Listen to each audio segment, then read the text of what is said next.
그걸 우리가 어떻게 알 수 있느냐? 예수님이 죄인들에게 인기가 많았다는 사실을 보면 알 수 있습니다. 만일 예수님이 늘 엄한 말씀만 고수하셨다면 죄인들에게 인기가 없는 것뿐만 아니고 죄인들이 예수님을 가까이 할 수도 없었을 것입니다. 그러나 예수님은 죄인들이 즐겨 찾아오고 친구까지 데리고 오고 병자를 데리고 오고 예수님이 계신 곳에는 온 동네가 모였다고 했습니다. 이것은 예수님이 그만큼 그들을 받아주시고 수용하시고 또 고쳐주시고 사랑하시지 않으면 생각할 수 없는 것입니다. 영화 할렐루야에서 박중훈 씨가 한 말이 맞습니다. 예수님도 재미있는 분이었을 거예요. 재미가 없으면 사람들이 오려고 합니까? 재미가 있으니까 사람들이 모이지요. 맞는 말씀입니다.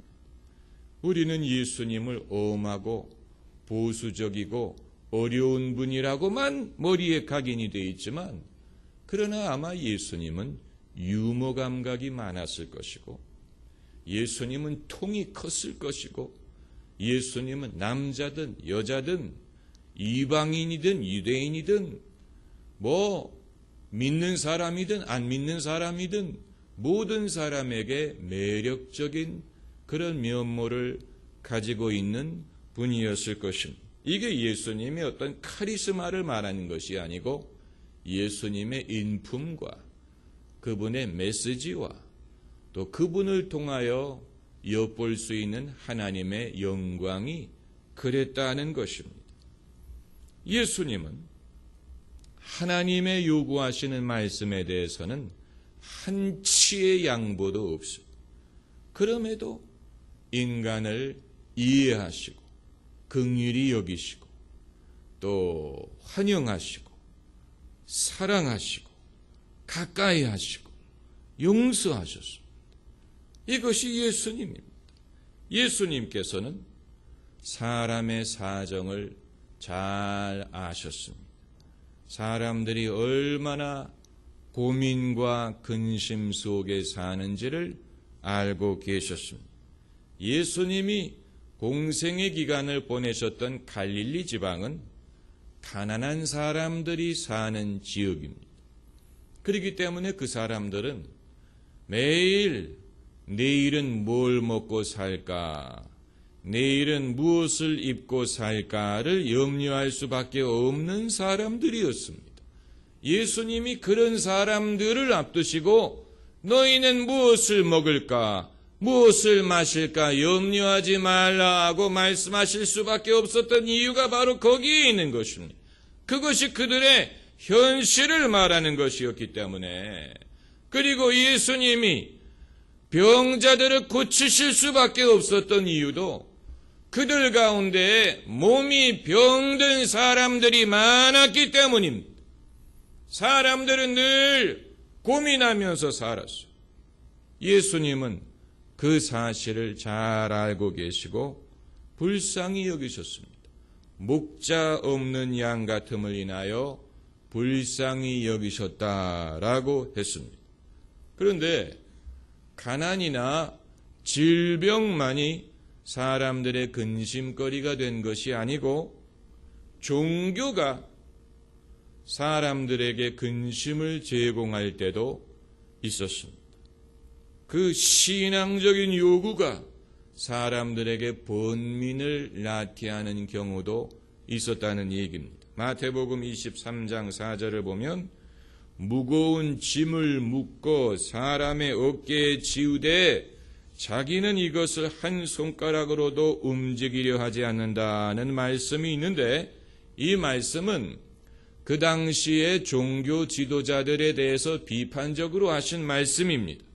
여기에서 짐이란 말은 율법을 말합니다. 종교 지도자들이 율법을 무거운 짐으로 만들어서 사람들의 어깨에 지어주면서도 손가락 하나라도 그것을 덜어주려고 하지 않는다라는 얘기입니다. 아마 여러분 중에 이 구절에 대해서 들어본 적이 없는 분들이 많으실 것입니다. 그 이유는 이 구절을 어떻게 이해해야 될지, 어떤 식으로 해석해야 될지 모르는 사람들이 많기 때문에 그렇습니다. 만약에 우리가 이 구절을 올바로 이해한다면 이 말은 대다수의 종교는 사람들에게 무거운 짐을 지어주기만 하고 그 짐을 감당하도록 돕지 않는다라는 얘기입니다. 기독교인들도 마찬가지. 기독교인들도 서로에게 의무의 짐, 죄의식의 짐, 율법의 짐을 지어주고 손가락 하나 움직여서 그것을 도와주려고 하지 않아요. 그렇기 때문에 사람들은 생존의 문제로 인해서 염려하는 것뿐만이 아니고 신앙적인 문제를 가지고도 고민하는 것입니다. 마음의 평강을 얻지 못하는 것입니다. 마틴 루터가 죄사함의 확신을 얻기 이전에 죄의식 때문에 하도 고민을 하다 보니까 본인이 뭐라고 고백했냐면 차라리 하나님이 안 계셨으면 좋겠다 그랬어요.